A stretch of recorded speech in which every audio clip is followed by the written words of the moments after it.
Totoo bang nagbibibitok ako kay Jo? No, kasi siya yung nagbibibitok sa akin.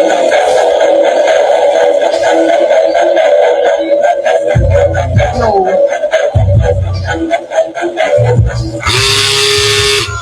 Ano ibig sabihin nun? Wala akong na-feel, pero nag-vibrate lang siya. Okay. Lie? Diba kapag lie, makakuryente? Diba? Vibrate lang siya eh.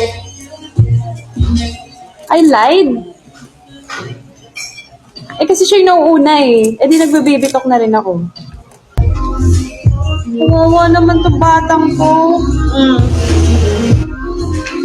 Mag-hi ka. Kumain na to kanina eh. Kaya ka na empacho eh. Kasi ang dami mong pinakain eh. Oh, say hi to the blues.